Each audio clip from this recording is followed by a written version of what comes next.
летающие крепости. Ведут бой с мессерами. Возвращаясь с задания, дважды Герой Советского Союза Иван Кожедуб встретился с группой американских самолетов. Бомбардировщики Б-29 и сопровождавшие их истребители «Мустанг» отбивались от атакующих мессершмиттов.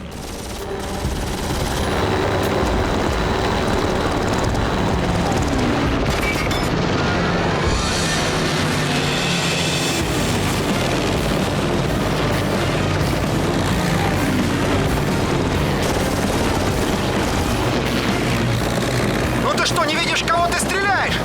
Неожиданно американский истребитель обстрелял самолет Кожедуба, очевидно приняв его за немца. В завязавшемся бою советский летчик был вынужден ответить. И Кожедуб сбил 2 американских истребителя.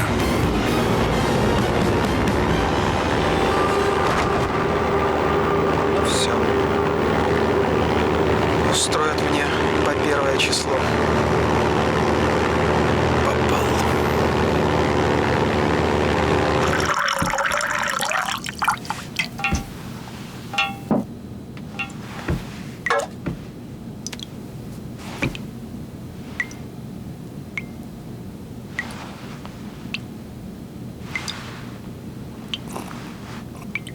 Кто тебя сбил?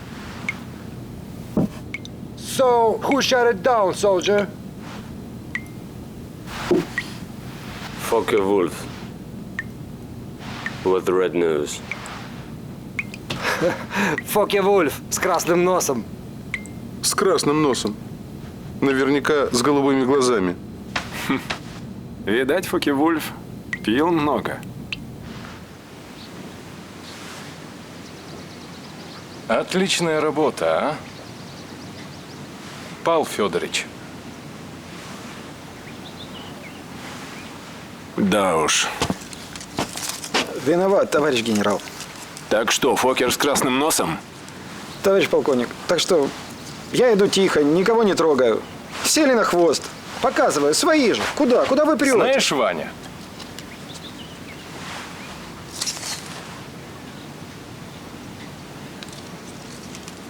возьми-ка ты, наверное, эти пленки себе и никому их больше не показывай.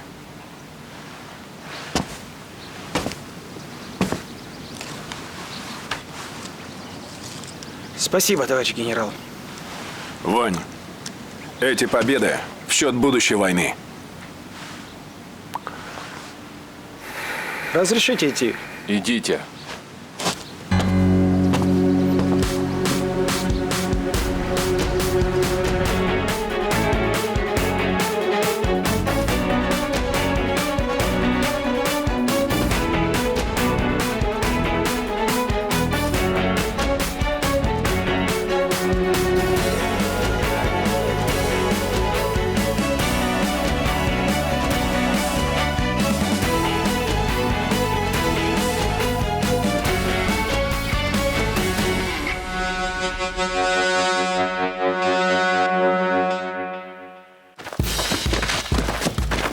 Война подходила к концу. Красная армия вступила на территорию фашистской Германии. На Втором фронте союзники тоже двигались к немецкой столице. И далеко на востоке против союзницы Германии и Японии воевали американские и советские войска.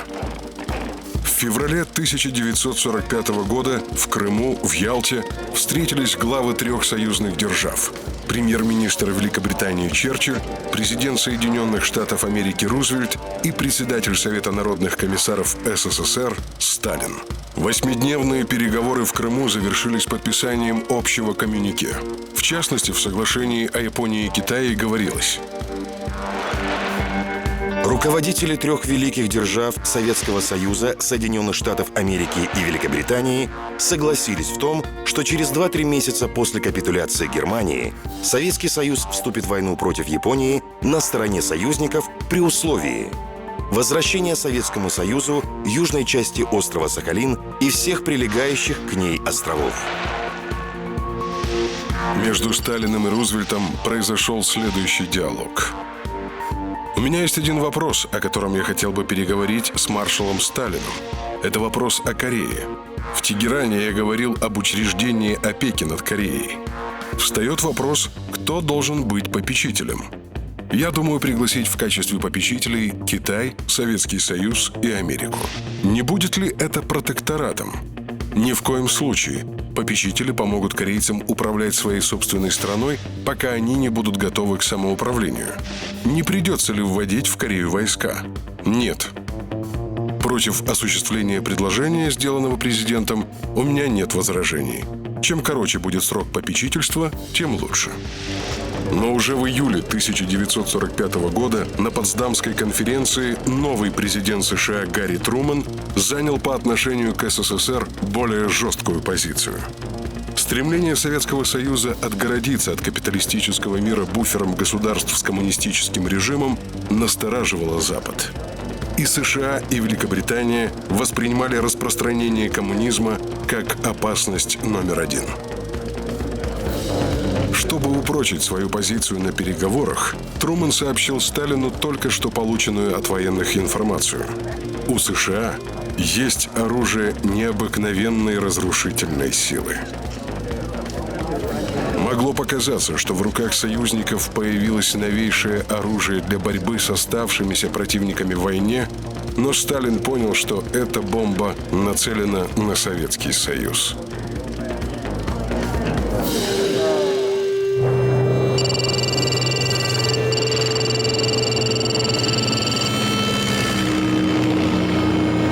Война с Японией еще не закончилась. С военно-воздушной базы США взлетали на патрулирование самолеты. Прибытие новой группы бомбардировщиков выглядело обыденно. Необычным было то, что район их базирования находился в нескольких милях от других подразделений и тщательно охранялся.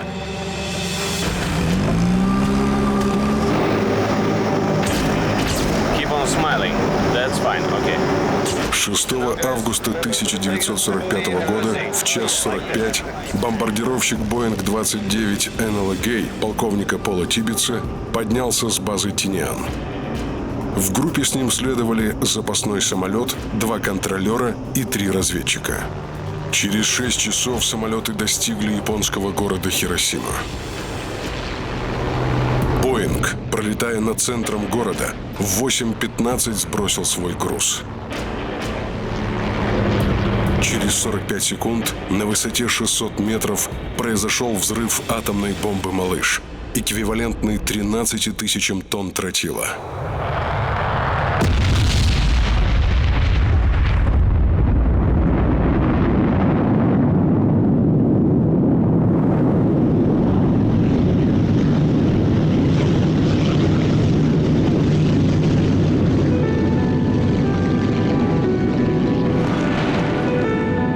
Точное число жертв первой атомной бомбардировки неизвестно до сих пор.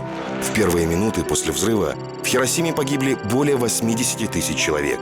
К концу года общее количество умерших от ожогов, ранений и лучевой болезни составило около 166 тысяч человек. Спустя 3 дня майор Чарльз Суини сбросил плутониевую бомбу «Толстяк» на город Нагасаки. Она уничтожила около 70 тысяч человек. Мир шагнул в эпоху ядерного оружия. Цивилизация стояла на пороге нового противостояния – борьбы современных технологий. Отставание в этом соперничестве означало неминуемый крах, а любая ошибка – катастрофу. Но договоренности, достигнутые союзниками в Ялте и Потсдаме, были СССР выполнены. В августе 1945 года в Маньчжурии Красная армия в результате молниеносной войны за 10 дней разгромила квантунскую группировку японской армии.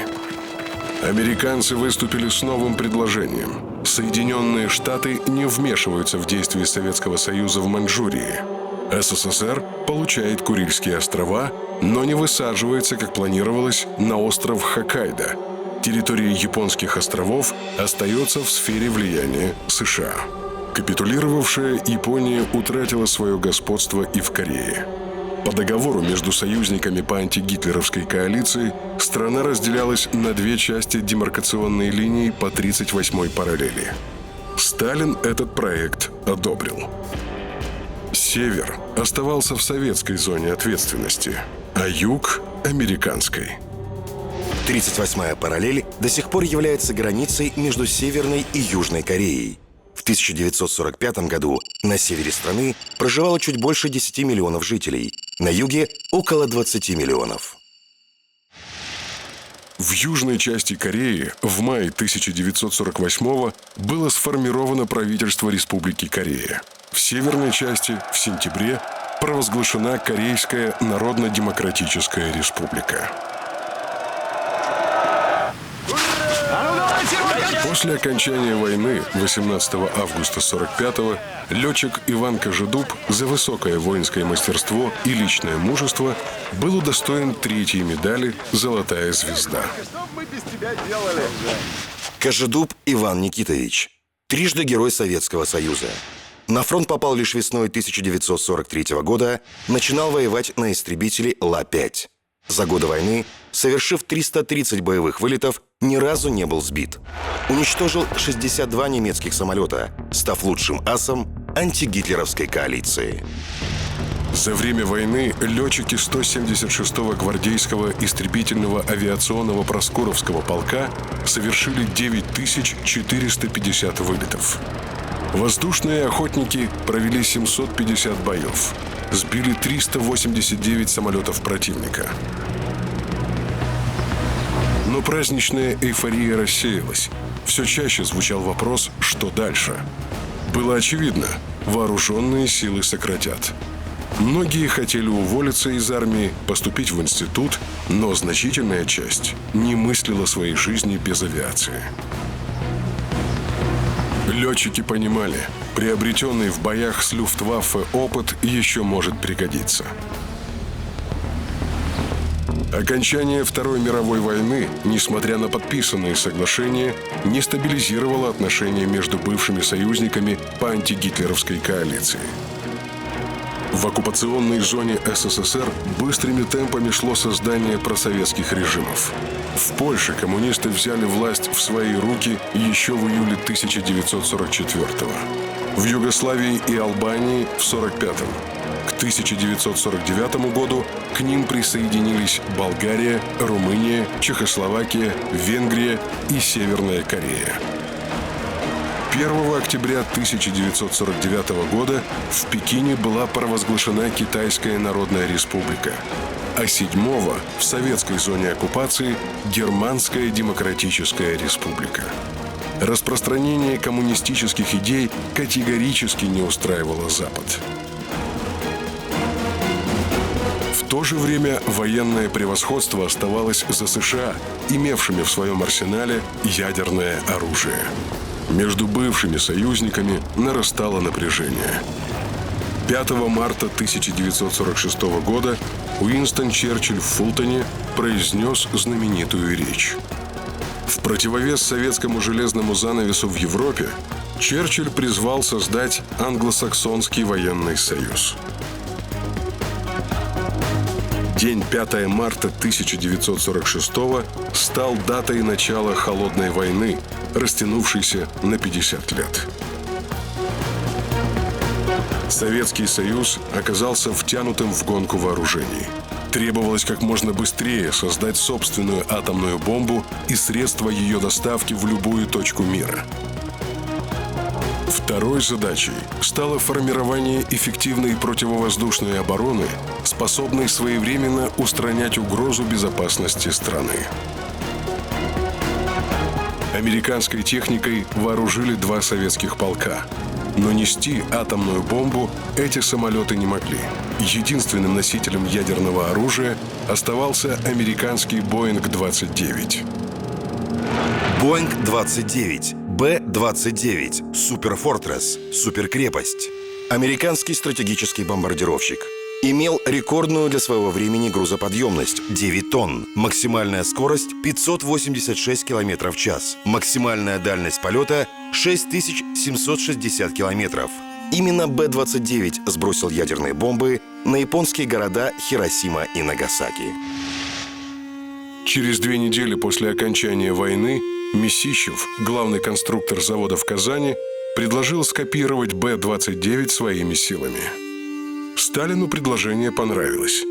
Советский Союз делал попытки заполучить Б-29 официально, но американская сторона неизменно вежливо отказывала. Неужели вы его нашли? Да, выглядит впечатляюще. Мы его даже топливом заправили, но летать еще не пробовали. Интересно, взлетит? Ждем времени подходящего. Обязательно взлетит. Куда он денется? Все же машины этого типа нашли. На аэродромах Дальнего Востока несколько подбитых японцами самолетов совершили вынужденную посадку. Товарищ Туполев, вы хорошо знаете американский самолет Б-29? Да, товарищ Сталин, очень хорошая машина. Так вот, Андрей Николаевич, нам нужен самолет с такими же характеристиками. И мы хотим поручить это сделать вам. Беретесь? Да, он в хорошем состоянии. Советская промышленность, 4 года работавшая на войну, находилась в тяжелейшем состоянии. Катастрофически не хватало квалифицированных кадров, сырья, материалов, электроэнергии, станков, оборудования. В этих условиях предстояло сделать технологический рывок. Любой ценой. Летчик Дмитрий Ваулин. Герметичность кабины проверяли женщины. В кабине создавалось избыточное давление, и женщины щекой водили по стыкам, устанавливая, нет ли утечки. Управление рулями высоты и элеронами тросовое. У нас было принято на конце троса вставлять коуши и трос заплетать, а у американцев оба конца троса вставлялись в трубку и обжимались.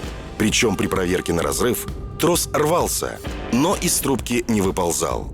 Как это сделать? Оказалось, что нужно эту трубочку не только обжать, но и обстучать, чтобы металл заполнил пустоты плетения. Подобных технических мелочей находили тысячи. Но через 2 года, в 1947-м, первый самолет, получивший наименование Ту-4, поднялся в воздух. Ему не хватало дальности, чтобы долететь до территории США и вернуться обратно. Но Лондон был уже в пределах досягаемости. Оставалось сделать бомбу. В 1946 году, беседуя с создателем американской бомбы Оппенгеймером, президент Трумэн спросил: «Когда русские смогут создать бомбу?» «Я не знаю». «Я знаю». «Когда же?» «Никогда».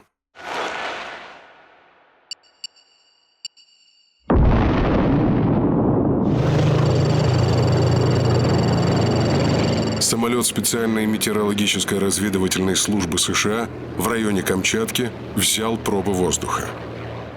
Анализы показали наличие в них изотопов. Это означало, что в СССР был произведен ядерный взрыв. Действительно, 29 августа 1949 года на полигоне в Семипалатинской области Казахстана состоялось испытание первой советской атомной бомбы. Получив подтверждение этой информации, президент США Трумэн заявил журналистам: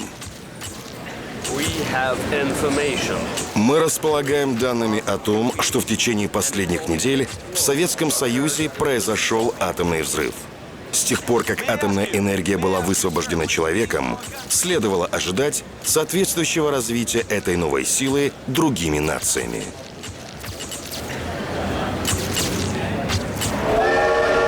К этому времени в Северной Корее уже действовала коммунистическая гражданская администрация, управлявшая хозяйственной и политической жизнью страны.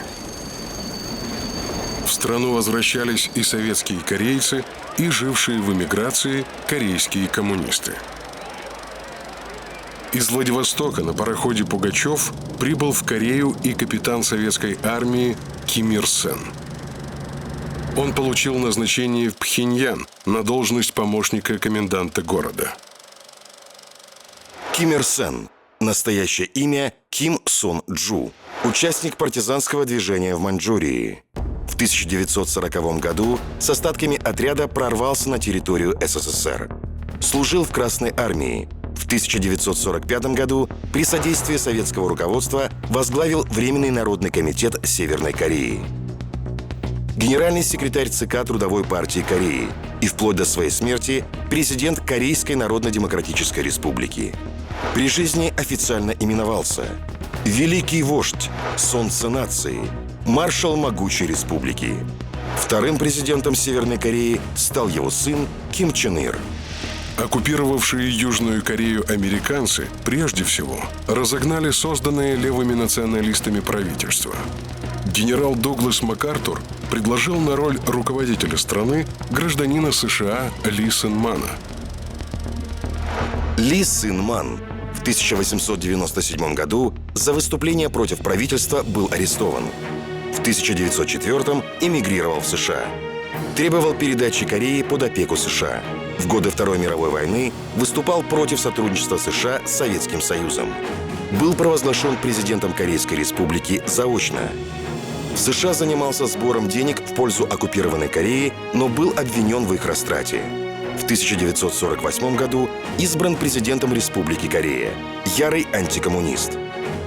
В апреле 1960-го очередная сфальсифицированная им победа на выборах вызвала массовые беспорядки.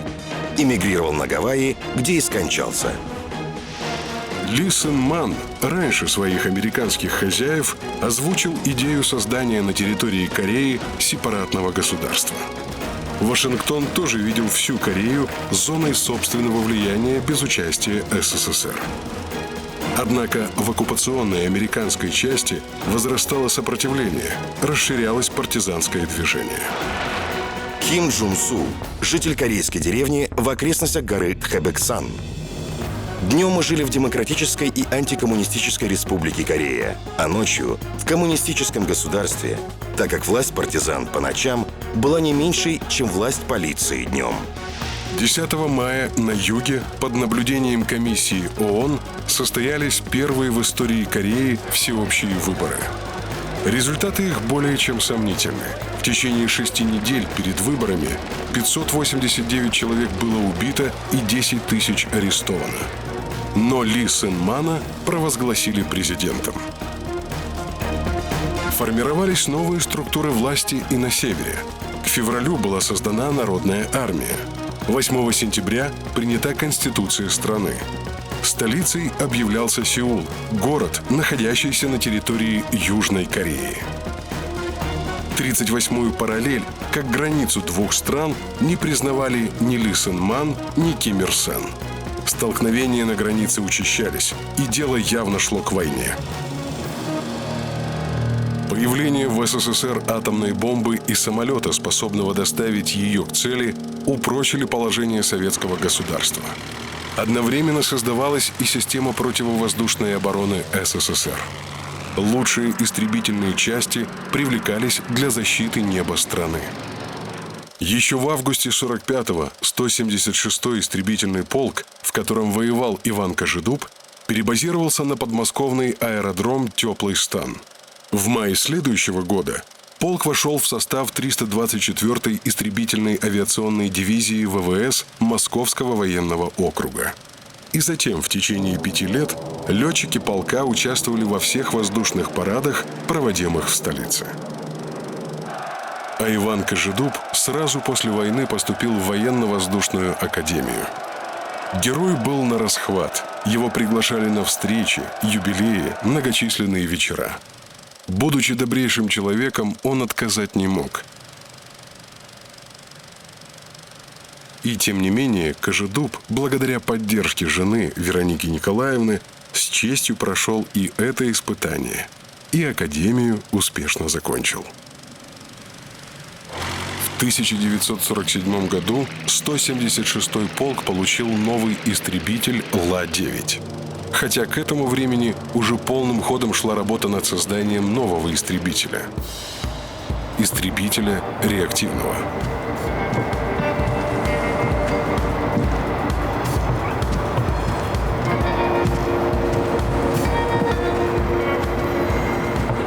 Первый серийный боевой реактивный истребитель Мессершмитт-262 построили немцы. Поэтому еще не закончилась война, а СССР, США и Великобритания по всей Германии охотились за специалистами в области ядерного оружия, ракетных технологий и самолетостроения.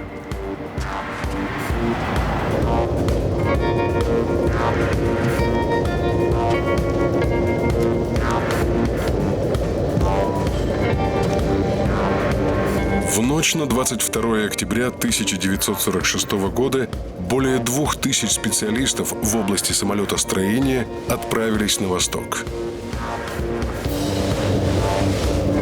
Немцы с тревогой думали о своей дальнейшей судьбе и ожидали самого худшего.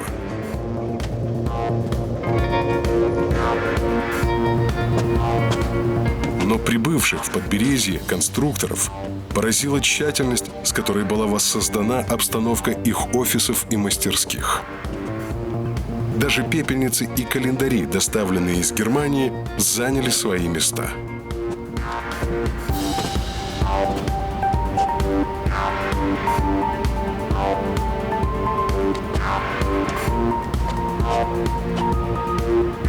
Решение о производстве немецких газотурбинных двигателей было принято на совещании в Кремле еще в декабре 1945 года.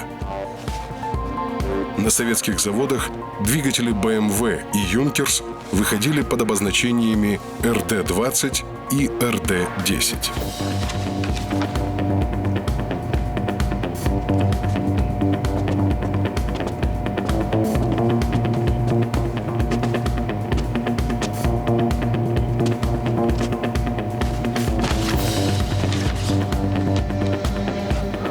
В конце марта 1946 года под Москвой разыгрался снежный буран.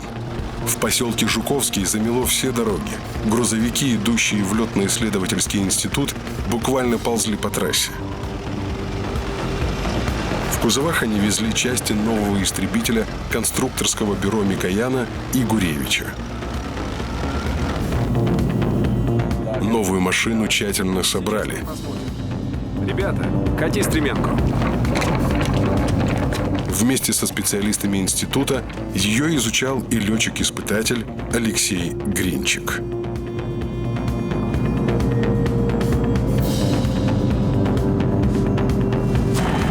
Через месяц, утром 24 апреля, первый экземпляр самолета стоял на аэродроме.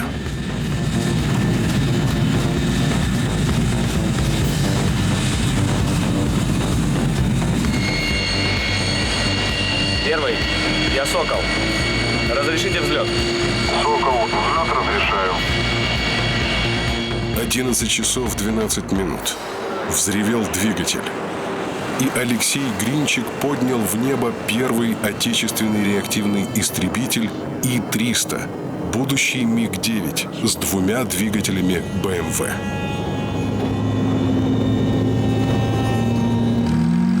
В этот же день, 2 часами позже, летчик-испытатель Иванов взлетел на истребителе КБ Яковлева Як-15 с двигателем «Юнкерс».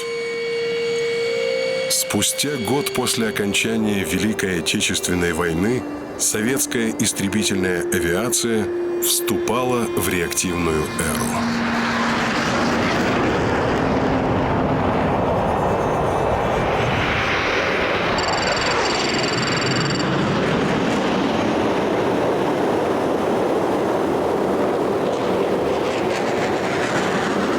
Ух ты!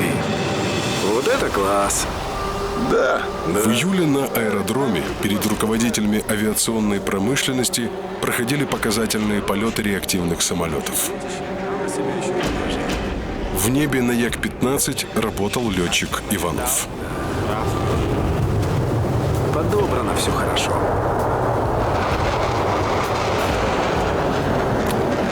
На микояновской машине я не хуже делаю. Да вы что? Нельзя так рисковать. Эта машина на таких режимах еще не испытывалась. Наступила очередь Гринчика.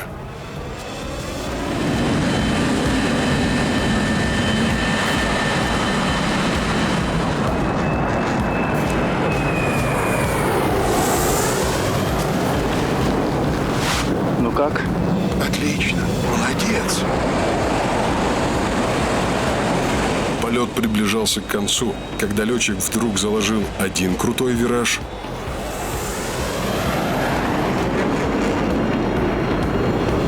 Что он делает? другой.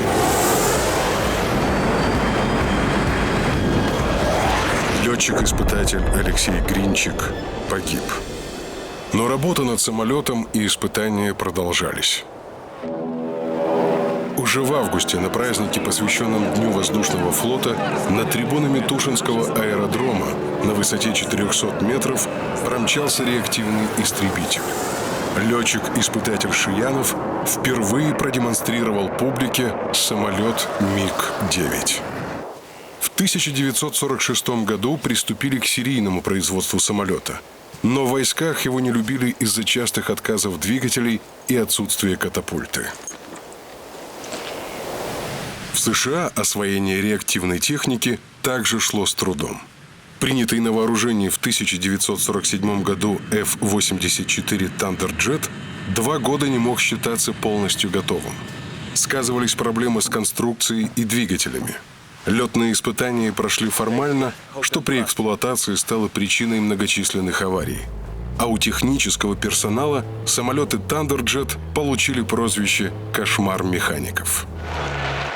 Инженеры бережно распаковывали ящики с эмблемой английской фирмы Rolls-Royce. Советское правительство закупило наиболее совершенные в ту пору английские турбореактивные двигатели Derwent-5, NIN-1 и NIN-2 с лицензией на их производство. 6 двигателей разобрали буквально до винтика, проанализировали материалы, из которых они были изготовлены, и сделали чертежи.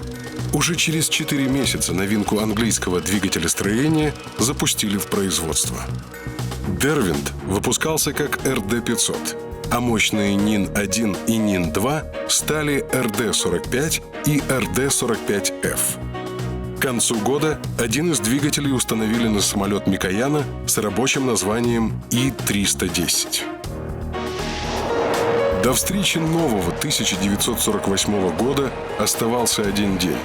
Машины аэродромной службы очистили от снега взлетную полосу, и летчик-испытатель Юганов вывел на старт истребитель нового поколения. Машина показала блестящие результаты, и МиГ-15 был запущен в серийное производство. Герой Советского Союза, летчик 176-го гвардейского полка Сергей Крамаренко. Первый вылет на МиГ-15 произвел на меня неизгладимое впечатление. После дачи рукоятки газа вперед самолет буквально рванулся с места и через несколько десятков метров взметнулся вверх. Летом 1950 года МиГ-15 начал осваивать подполковник Кожедуб. Трижды герой стал заместителем командира 324-й истребительной авиадивизии. А в октябре Ивану Кожедубу было присвоено звание «Военный летчик первого класса».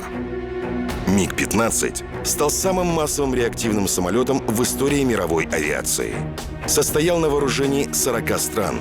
В войсках НАТО получил кодовое имя «Фагот». Всего изготовлено 15 560 этих машин. Последний МиГ-15 снят с вооружения ВВС Албании в 2005 году.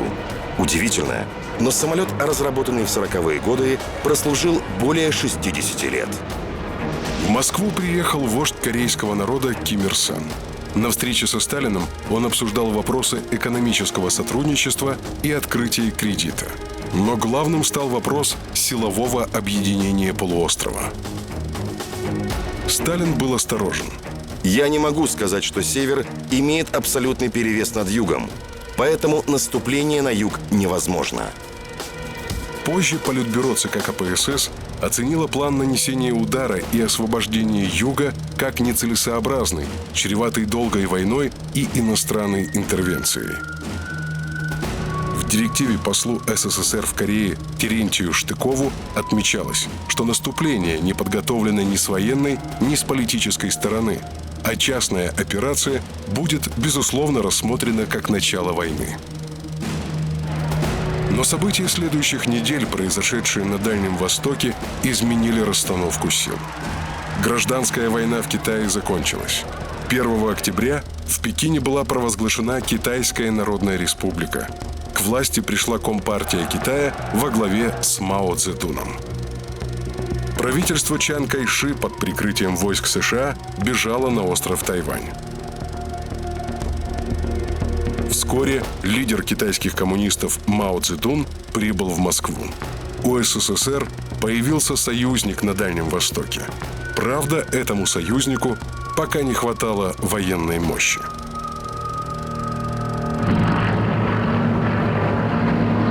«13 марта 1950 года самолет гоминдановских ВВС на высоте 10 тысяч метров вторгся в воздушное пространство Китайской Народной Республики. Они летали над территорией Китая совершенно безнаказанно, зная, что у КНР фактически отсутствует авиация. Даже когда по плоскости разведчика ударили снаряды, экипаж решил, что попал в зону повышенной турбулентности. Над нарушителем уже проскочил Ла-11 старшего лейтенанта Василия Сидорова. Его ведомый лейтенант Попов зашел в атаку. Разведчик уже не успел послать вторую радиограмму. Самолет рухнул. Джек!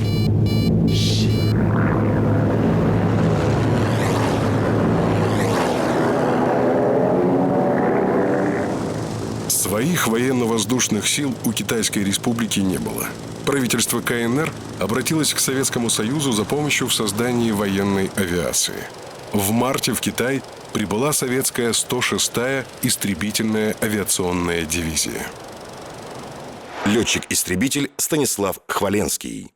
В конце 1949 года из нашего полка отобрали примерно половину летчиков для участия в так называемой правительственной командировке. Вызывали каждого отдельно и беседовали. Объясняли, что дело связано с опасностью. Брали только добровольцев. Кто не хотел или сомневался, тех оставляли. По приезде в Шанхай нас переодели в форму китайской армии, дали китайские документы с китайскими именами. Перед началом войны в Корее 106-я дивизия оставалась единственной частью советских ВВС на территории Китая. Рядом с летчиками-истребителями служили и зенитчики. Петр Лутков, первый гвардейский зенитно-прожекторный полк. В Шанхае нам выдали форму китайской армии, прикрепили каждому из нас по ученику-наставнику, охраннику, китайцу и запретили без сопровождения выходить из расположения части. Объяснили это тем, что гоминдановцы охотятся за советскими войсками с целью их пленения и последующего предъявления капиталистическому миру в качестве доказательства вмешательства русской армии в гражданскую войну в Китае. Гоминдановские газеты публиковали карикатуры с изображением советского солдата, из-под полы гражданского пальто которого торчал автомат. За полгода гоминдановские ВВС потеряли в небе над Шанхаем 7 самолетов. Ким Ир Сен продолжал поиск союзников для борьбы с Южной Кореей. Весной 50-го в Пекине он получил от Мао Цзэдуна заверение: если США включатся в войну, то Китай окажет помощь КНДР. В этой ситуации Советский Союз также решил поддержать Ким Ир Сена. Возможно, на решение Сталина повлиял следующий факт. В январе государственный секретарь США Дин Ачесон сказал, что Южная Корея находится за пределами оборонительного периметра США. Отсюда можно было сделать вывод, что американцев в случае атаки с севера не окажут Ли Сен Ману прямой военной помощи. На фоне информационного шума по воссоединению страны началась подготовка к наступательной операции. СССР поставил в Северную Корею большое количество вооружения, в том числе танки и самолеты. В страну в качестве советников и консультантов прибывали офицеры. Главным военным советником в Корейской народной армии был назначен генерал-лейтенант Васильев. Васильев Николай Алексеевич, герой Советского Союза. В годы Великой Отечественной войны командовал дивизией на Сталинградском, Донском и Воронежском фронтах, затем стрелковыми корпусами. С декабря 1949 года главный военный советник и военный атташе в Корее. В ноябре 50-го отозван в СССР. Работал в Главном разведывательном управлении Генштаба, был военным советником в Румынии и военным атташе в Китае. К лету 1950 года Корейская народная армия значительно превосходила своего противника. Корейская народная армия насчитывала 188 тысяч человек, армия южан – 114 тысяч. Войска северян имели превосходство по пулеметам в 7 раз, по автоматам в 13, по танкам и самолетам в 6 раз. Обе стороны держали большую часть своих войск у 38-й параллели, поэтому пограничные конфликты происходили постоянно. Так, в течение 1949 года на территорию Северной Кореи было совершено 1836 вооруженных вторжений. Очевидно, что столь высокий уровень напряженности рано или поздно должен был привести к военному конфликту. Вечером 24 июня в войсках КНДР зачитали приказ министра обороны, в котором указывалось, что южнокорейская армия спровоцировала военное нападение, нарушила 38-ю параллель. Правительство КНДР отдало приказ о переходе в контрнаступление.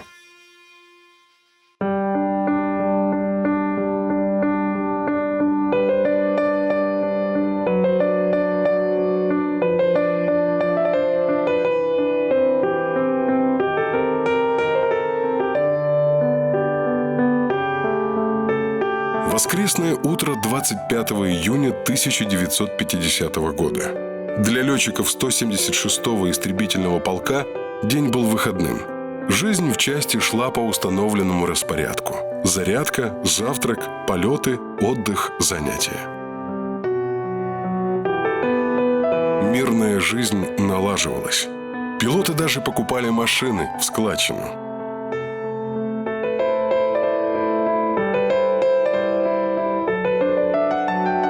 Громов, Лазутин, Крамаренко и Родионов бросили жребий, кому первому. Сначала купили Лазутину, а вскоре победа появилась и у Крамаренко.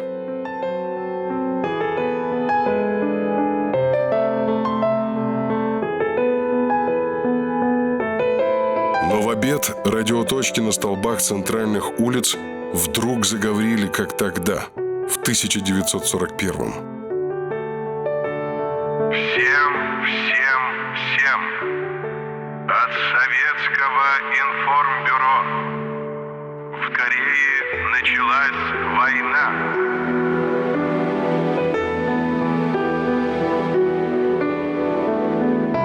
Было очевидно, СССР не оставит без поддержки коммунистический строй Ким Ир Сена. В свою очередь, американцы помогут южнокорейскому лидеру Ли Сен Ману. И недавние союзники перейдут к открытой борьбе друг с другом. На небольшом полуострове столкнутся две величайшие страны мира, вооруженные ядерным оружием.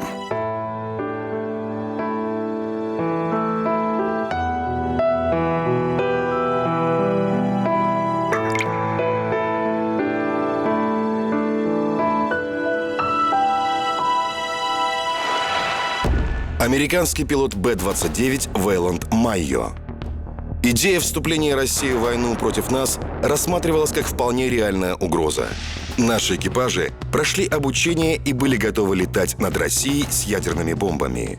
Каждому был назначен город или район, определены маршруты полета с описанием возможного противодействия зенитной артиллерии и истребительной авиации. В случае войны мы знали, куда и как лететь. Единственная проблема — все понимали, что билет был в один конец. Но никто не жаловался. У меня не было сомнений. Если бы приказали, я сбросил бы бомбу и на Нью-Йорк. Наступление Корейской народной армии началось сразу на нескольких направлениях. Главная группа войск при поддержке танков двинулась на Сеул. Вспомогательная обходила столицу Кореи с востока, перерезая противнику пути отступления. У города Каннын коммунисты высадили морской десант. В первый же день боев северокорейские пограничники при поддержке самоходных артиллерийских установок Су-76 захватили единственную артиллерийскую часть Республики Корея.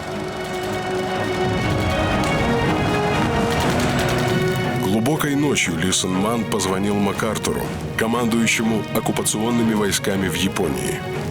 «Генерал отдыхает, я не буду его будить. Находящиеся в Корее американские граждане будут по одному погибать, а генералу желаю приятных сновидений».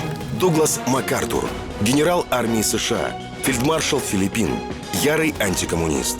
От имени США на борту линкора «Миссури» принял капитуляцию Японии. С 1950 года командующий силами ООН в Корейской войне. Требовал применения против Кореи и Китая ядерного оружия. Публично не соглашался с политическими решениями президента Трумэна. В апреле 1951 года отправлен в отставку.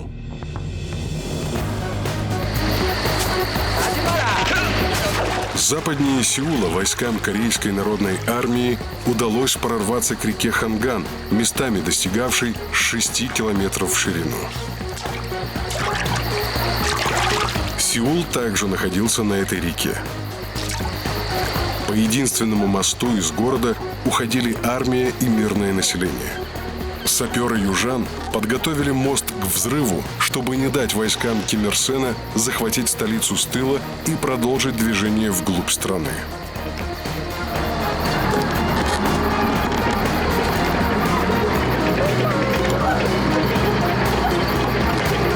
Ночью командиру саперной команды показалось, что на другом берегу появились Т-34. Взрывайте мост. Там же люди. Танки уже у моста. Через 5 минут они всех передавят. Там же люди. В результате взрыва погибло множество солдат и мирного населения, а на северном берегу реки осталась брошенной половина личного состава армии Кореи. Танки же ворвались в город лишь утром, а северокорейская пехота, совершив обход, перерезала главную магистраль, ведущую на юг.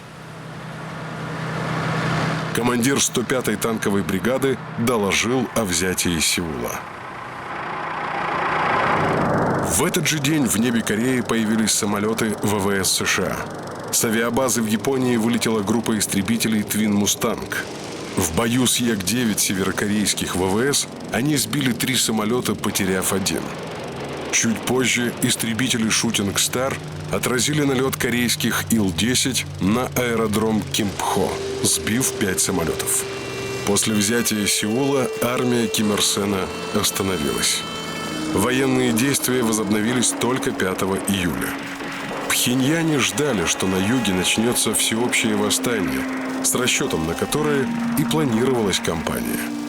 Но хотя партизаны и оказывали какую-то помощь, никакой революции не произошло. Корейцы просто бежали от войны. Сталин телеграфировал в Пхеньян послу Штыкову. Телеграмма. Сталин послу в Корее Штыкову. Вы ничего не сообщаете о том, какие планы у корейского командования. Думает ли оно продвигаться вперед? Или решило приостановить продвижение? По нашему мнению, наступление надо продолжать, безусловно. И чем скорее будет освобождена Южная Корея, тем меньше шансов для интервенции. В эти же дни из Москвы в сторону Иркутска в режиме военного времени практически без остановок шли составы. Спасибо за чай. В купейных вагонах расположились офицеры военно-воздушных сил. А в грузовых – опломбированных самолеты МиГ-15 с отстыкованными от фюзеляжа плоскостями крыльев.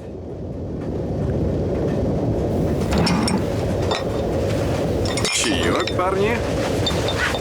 5-я гвардейская истребительная дивизия, усиленная гвардейским авиаполком, в эшелонах пересекла советско-китайскую границу.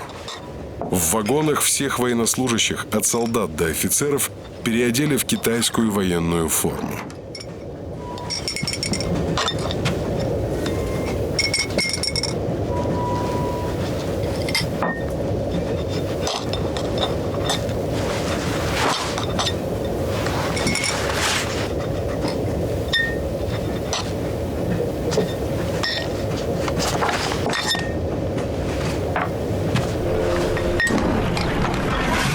Поезд прибыл в Мукден и начал разгружаться.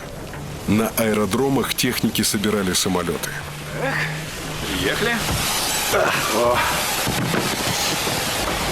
Давай чемоданы. Держи, спасибо. Здорово. Опа. Личному составу сдать имеющиеся документы.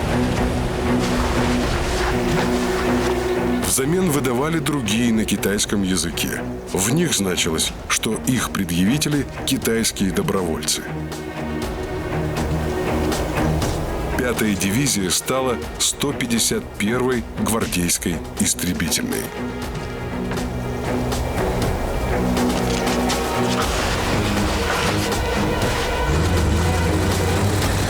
Ее полки рассредоточились на военно-воздушных базах северо-восточного Китая – в Мукдене, Аньшане, Ляояне.